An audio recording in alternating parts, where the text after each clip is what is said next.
ರಾಷ್ಟ್ರ ಸಂವಿಧಾನಕ್ಕೆ ನೀನೆ ಶಿಲ್ಪಿಯು, ನೀನೆ ಕಲಿಸಿಕೊಟ್ಟೆ ಸಮಾನತೆಯನ್ನು.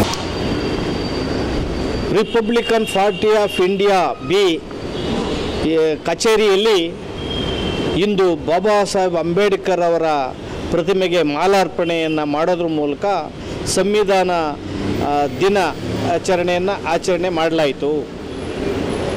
ಈ ದಿನ ಅತ್ಯಂತ ಪವಿತ್ರವಾದಂಥ ದಿನ. 26 ನವೆಂಬರ್ 1949 ಸಂವಿಧಾನವನ್ನು ಅರ್ಪಣೆ ಮಾಡಿಕೊಂಡಂಥ ದಿನ. ಇದರ ಹಿಂದೆ ಈ ದೇಶಕ್ಕೆ ಮನು ಸಂವಿಧಾನ ಇತ್ತು. ಆ ಹಿಂದಿನ ದಿನಗಳಲ್ಲಿ ಈ ದೇಶ 563 ಪ್ರಾಂತ್ಯಗಳಾಗಿ ಒಡೆದೋಗಿತ್ತು, ಹರಿದು ಹಂಚಿ ಹೋಗಿತ್ತು. ರಾಜರ ಆಡಳಿತ ಇತ್ತು. ದೇಶ ವಿದೇಶಗಳು ಈ ದೇಶದ ಮೇಲೆ ದಾಳಿ ಮಾಡ್ತಾ ಇತ್ತು. ಧರ್ಮ ಜಾತಿಗಳ ಹೆಸರಿನಲ್ಲಿ ಬೆಳೆದಾಡ್ತಾ ಇದ್ರು. ಇಲ್ಲಿರ್ತಕ್ಕಂಥ ಭಾರತದಲ್ಲಿರ್ತಕ್ಕಂಥ 100 ಜಾತಿಗಳು, 10 ಧರ್ಮಗಳು, 100 ಭಾಷೆಗಳನ್ನು ಒಟ್ಟಿಗೆ ಸೇರಿಸಿ ಈ ನೆಲದ ಮಕ್ಕಳನ್ನು ಒಂದು ಸೂರಿನಡಿ ತಂದಂಥ ಸಂವಿಧಾನ ಅತ್ಯಂತ ಶ್ರೇಷ್ಠ ಸಂವಿಧಾನ ಆಗಿದೆ. ಸಂವಿಧಾನ ಭಾವೈಕ್ಯತೆ, ಭಾತೃತ್ವ, ಸಮಾನತೆ, ಸಹೋದರತ್ವವನ್ನು ಸಾರಿ ಈ ನಾಡಿನ ಎಲ್ಲರೂ ಕೂಡ ಸಮಾನರು. ಲಿಂಗಭೇದ ಇಲ್ಲ, ಜಾತಿ ಭೇದ ಇಲ್ಲ, ವರ್ಗ ಭೇದ ಇಲ್ಲ, ಧರ್ಮ ಭೇದ ಇಲ್ಲ, ಭಾಷೆ ಭೇದ ಇಲ್ಲ. ಈ ನಾಡಿನಲ್ಲಿ ವಾಸ ಮಾಡ್ತಕ್ಕಂಥ ಎಲ್ಲರೂ ಕೂಡ ಭಾರತೀಯರು, ಒಟ್ಟಿಗೆ ಮನುಷ್ಯರು ಅನ್ನೋದನ್ನು ಕಲಿಸಿಕೊಟ್ಟಂಥದ್ದು, ಒಂದು ಸೂರಿನಡಿ ತಂದಂಥದ್ದು ನಮ್ಮ ಸಂವಿಧಾನ, ಶ್ರೇಷ್ಠ ಸಂವಿಧಾನ. ಈ ಸಂವಿಧಾನ ಭಗವದ್ಗೀತೆಗಿನ್ನ, ಕುರಾನ್ಗಿನ್ನ, ಗ್ರಂಥ ಸಾಹಿಬ್ಗಿನ್ನ, ಬೈಬಲ್ಗಿನ್ನ ಶ್ರೇಷ್ಠ. ಈ ಎಲ್ಲ ಧರ್ಮಗಳನ್ನು ಒಟ್ಟಿಗೆ ತಂದು ಈ ಎಲ್ಲ ಧರ್ಮಗಳಿಗೆ ತಾಯಿ ಸ್ಥಾನದಾಗಿರೋ ಅಂಥದ್ದಾದರೂ ಇದ್ದರೆ ಅದು ಬೃಹತ್ ಗ್ರಂಥ ಭಾರತದ ಸಂವಿಧಾನ. ಆದ್ದರಿಂದ ಈ ಸಂವಿಧಾನವನ್ನು ನಮಗೆ ನಾವೇ ಅರ್ಪಿಸಿಕೊಂಡಂಥ ಈ ದಿನ ಏನಿದೆ, ಇದು ಅತ್ಯಂತ ಒಂದು ಪವಿತ್ರವಾದಂಥ ದಿನ ಆಗಿದೆ. ಈ ದಿನವನ್ನು ನಾವು RPB ಇವತ್ತು ನಮ್ಮ ಕಚೇರಿಯಲ್ಲಿ ಬಾಬಾ ಸಾಹೇಬ್ ಅಂಬೇಡ್ಕರ್ ಅವರಿಗೆ ಸಂವಿಧಾನ ಕರ್ತೃ, ಸಂವಿಧಾನ ನಿರ್ಮಾಪಕರು ಆದಂಥ ಭಾರತ ರತ್ನ ಬಾಬಾ ಸಾಹೇಬ್ ಅಂಬೇಡ್ಕರ್ ಅವರಿಗೆ ಮಾಲಾರ್ಪಣೆ ಮಾಡೋದ್ರ ಮೂಲಕ ನಾವು ಈ ಸಂವಿಧಾನ ಅರ್ಪಣಾ ದಿನಾಚರಣೆಯನ್ನು ಆಚರಿಸಿದ್ದೇವೆ. ಆದ್ದರಿಂದ ಈ ದಿನ ನಮಗೆ ತೀವ್ರ ಪವಿತ್ರ ಆಗಿದೆ. ಈ ದಿನ ಅತ್ಯಂತ ಭಾರತೀಯರೆಲ್ಲ ನೆನಪಿನಲ್ಲಿ ಇಡಬೇಕಾಗಿದೆ. ಈ ಭಾರತೀಯರೆಲ್ಲ ಸಕಲ ಜೀವಿಗಳಿಗೂ ಬದುಕೋದಕ್ಕೆ ನೆಲದ ಮೇಲೆ ಅವಕಾಶ ಇದೆ, ಎಲ್ಲರೂ ಸಮಾನರು ಅಂತ ಹೇಳಿ ಒಂದು ಅತ್ಯಂತ ಮಾನವೀಯ ಮೌಲ್ಯಾಧಾರಿತ ಒಂದು ಮನುಷ್ಯತ್ವವನ್ನು ಕಲಿಸಿಕೊಟ್ಟದ್ದು ಯಾವುದಾದ್ರೂ ಇಡೀ ಜಗತ್ತಲ್ಲಿದ್ದರೆ ಅದು ಈ ಭಾರತದ ಸಂವಿಧಾನ ಅನ್ನೋದನ್ನು ಇವತ್ತು ನಾವು ತಿಳ್ಕೋಬೇಕಾಗಿದೆ. ಸಂವಿಧಾನ ಆಶಯಗಳು ಏನಿತ್ತು ಅವ್ರ ಚಿಂತನೆ ಅದೇ ಪ್ರಕಾರದ ನಡೀತಾ ಇದೆ.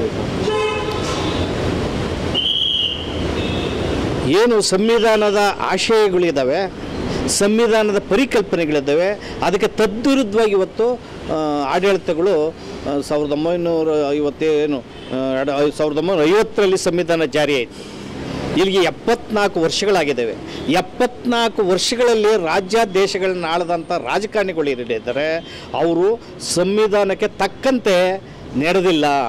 ಸಂವಿಧಾನನ ಸಮರ್ಪಕವಾಗಿ ಪರಿಣಾಮಕಾರಿಯಾಗಿ ಜಾರಿ ಮಾಡೋದಕ್ಕೆ ಆಸಕ್ತಿಯನ್ನು ತೋರಿಲ್ಲ.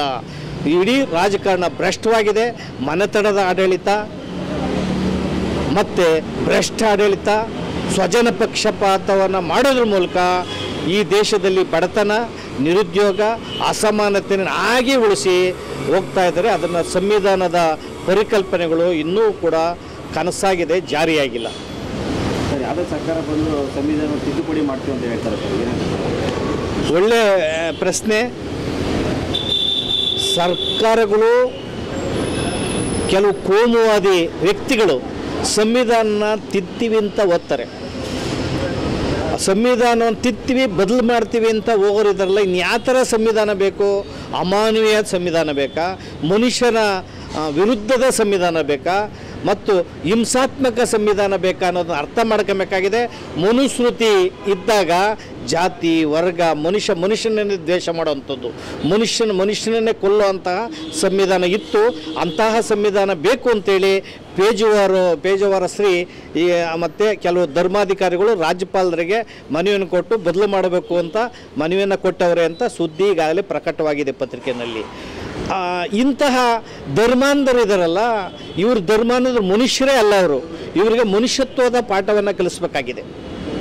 ಮನುಷ್ಯರು ಅನ್ನೋದೇನು ಅರ್ಥ ಮಾಡಬೇಕಾಗಿದೆ. ಸ್ತ್ರೀಯನ್ನು